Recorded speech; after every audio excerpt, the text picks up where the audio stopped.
ಮಾಜಿ ಪ್ರಧಾನಿ ಮನಮೋಹನ್ ಸಿಂಗ್ ಭಾರತಕ್ಕೆ ಹೊಸತನದ ಭಾಷ್ಯ ಬರೆದ ಆರ್ಥಿಕ ತಜ್ಞ. ದೇಶವನ್ನು ಖಾಸಗೀಕರಣ, ಉದಾರೀಕರಣ ಹಾಗೂ ಜಾಗತೀಕರಣದತ್ತ ಮುನ್ನಡೆಸಿದ ದಿಗ್ಗಜ.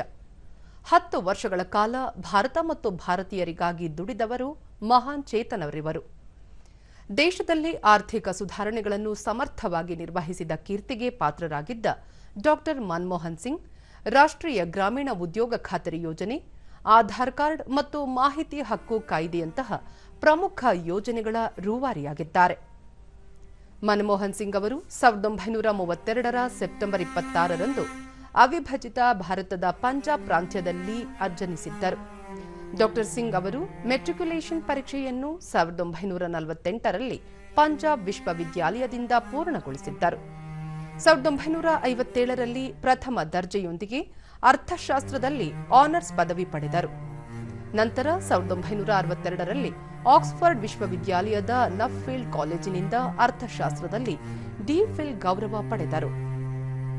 ಡಾ. ಮನಮೋಹನ್ ಸಿಂಗ್ ಅವರ ಶೈಕ್ಷಣಿಕ ಸಾಧನೆ ಪಂಜಾಬ್ ವಿಶ್ವವಿದ್ಯಾಲಯ ಹಾಗೂ ದೆಹಲಿಯ ಪ್ರತಿಷ್ಠಿತ ಆರ್ಥಿಕ ಶಾಲೆಯಲ್ಲಿ ಬೋಧಕರಾಗಿ ಕಾರ್ಯನಿರ್ವಹಿಸಿದ ಅವರು ಯುಎನ್ಸಿಟಿ-ಎಡಿ ಸಚಿವಾಲಯದಲ್ಲಿ ಕೆಲಕಾಲ ಸೇವೆ ನಂತರ 1987ರಿಂದ 1990ರವರೆಗೆ ಜಿನಿವಾದಲ್ಲಿನ ದಕ್ಷಿಣ ಆಯೋಗಕ್ಕೆ ಮಹಾ ಪ್ರಧಾನ ಕಾರ್ಯದರ್ಶಿಯಾಗಿ ನೇಮಿಸಲಾಯಿತು.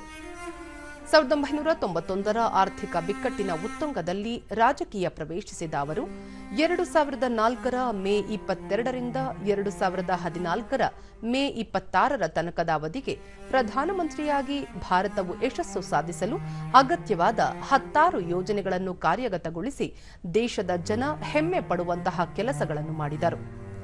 ಪ್ರತಿಯೊಬ್ಬ ನಾಗರಿಕನಿಗೂ ಆಧಾರ್ ಕಾರ್ಡ್ ಇಂದು ಬಹುಮುಖ್ಯ ದಾಖಲೆ.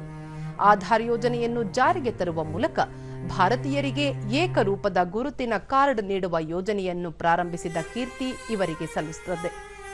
2005ರಲ್ಲಿ ರಾಷ್ಟ್ರೀಯ ಗ್ರಾಮೀಣ ಉದ್ಯೋಗ ಖಾತರಿ ಯೋಜನೆ ಪರಿಚಯಿಸಿ ಗ್ರಾಮೀಣ ಸಮುದಾಯಗಳು ಹಾಗೂ ಕಾರ್ಮಿಕರಿಗೆ ಜೀವನೋಪಾಯ, ಜೀವನಾಂಶ ಮತ್ತು ಉದ್ಯೋಗ ಒದಗಿಸುವ ಗುರಿಯೊಂದಿಗೆ ವರ್ಷದಲ್ಲಿ ಕನಿಷ್ಠ 100 ದಿನಗಳ ನಿರ್ದಿಷ್ಟ ವೇತನ ಉದ್ಯೋಗವನ್ನು ಒದಗಿಸುವ ಮೂಲಕ ಆದಾಯ ಭದ್ರತೆಯನ್ನು ಖಚಿತಪಡಿಸಿದರು. ನಾಗರಿಕರನ್ನು ಮತ್ತು ಸರ್ಕಾರವನ್ನು ಹತ್ತಿರ ತರಲು ಮಾಹಿತಿ ಹಕ್ಕು ಕಾಯ್ದೆಯನ್ನು ಕಾರ್ಯರೂಪಕ್ಕೆ ತಂದರು. ಮಾಹಿತಿ ಹಕ್ಕು ಕಾಯ್ದೆಯ ಮೂಲ ಉದ್ದೇಶವು ನಾಗರಿಕರನ್ನು ಸಬಲೀಕರಣಗೊಳಿಸುವುದು, ಸರ್ಕಾರದ ಕೆಲಸದಲ್ಲಿ ಪಾರದರ್ಶಕತೆ ಮತ್ತು ಹೊಣೆಗಾರಿಕೆಯನ್ನು ಉತ್ತೇಜಿಸುವುದು, ಭ್ರಷ್ಟಾಚಾರವನ್ನು ತಡೆಗಟ್ಟುವುದು ಮತ್ತು ಪ್ರಜಾಪ್ರಭುತ್ವ ಪ್ರಕ್ರಿಯೆಯಲ್ಲಿ ಜನರು ಭಾಗವಹಿಸುವುದಾಗಿದೆ. ಭಾರತದ ಆರ್ಥಿಕತೆಯನ್ನು ಸದೃಢವಾಗಿ ಕಟ್ಟಿ ನಿಲ್ಲಿಸಿದ ಆರ್ಥಿಕ ವಿದ್ವಾಂಸ ಡಾ.